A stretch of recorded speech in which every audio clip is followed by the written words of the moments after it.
जय माता दी, जय माँ दुर्गा। आज मैं नवरात्रि में चौथे दिन की कथा देवी कृष्णमांडा की कथा सुना रही हूँ। इनका अर्थ है कि यह देवी जिनके उदर में त्रिविध ताप युक्त संसार स्थित है वह कृष्णमांडा है। देवी कृष्णमांडा इस चराचर जगत की अधिष्ठात्री हैं।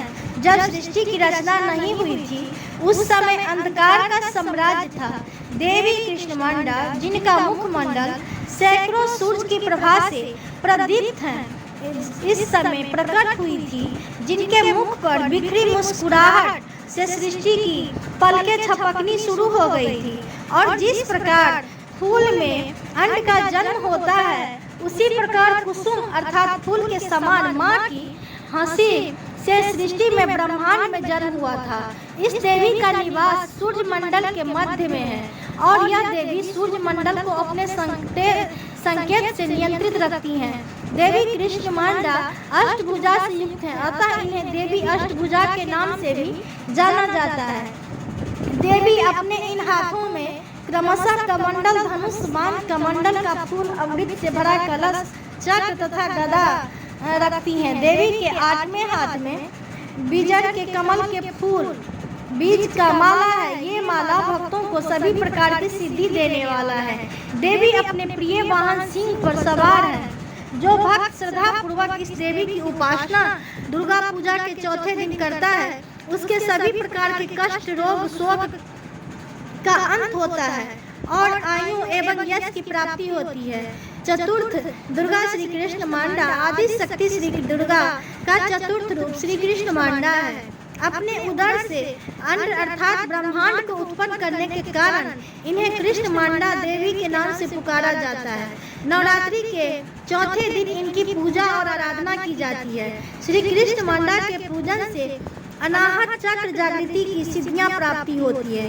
श्री कृष्णमांडा की उपासना से भक्तों के समस्त रोग शोक नष्ट हो जाते हैं। इनकी भक्ति से आयु, यश और बल, आरोग्य की वृद्धि होती है। दुर्गा पूजा के चौथे दिन देवी कृष्णमांडा जी की पूजा की विधान है। देवी कृष्णमांडा अपनी मंद मुस्कान से अंड अर्थात ब्रह्मांड को उत्पन्न करने के कारण इन्हें कृष्णमांडा देवी के नाम से जाना जाता है। इस दिन भक्त का मन अनाहत चक्र की स्थिति होता है, अतः इस दिन उन्हें अत्यंत पवित्र और शांत मन से कृष्णमांडा देवी से स्वरूप को ध्यान में रखकर पूजा करनी चाहिए। संस्कृत भाषा में कृष्णमांडा कहने को कहा जाता है। कुंभले की बलि इन्हें प्रिय है, इस कारण भी कृष्णमांडा के नाम से जाना जाता है। देवी कृष्णमांडा पूजा विधि जो साधक कुंडलिनी जागृत करने की इच्छा से देवी आराधना में समर्पित है उन्हें दुर्गा पूजा के चौथे दिन माता कृष्णमांडा की सभी प्रकार से विधिवत पूजा अर्चना करनी चाहिए।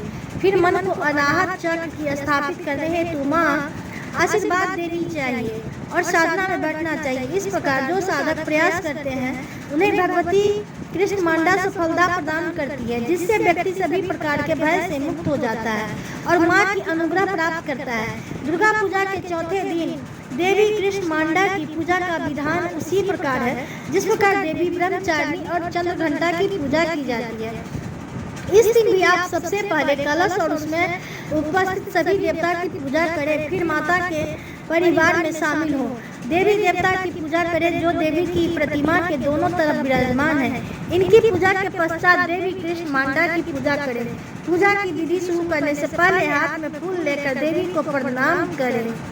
जय माता कृष्णमांडा।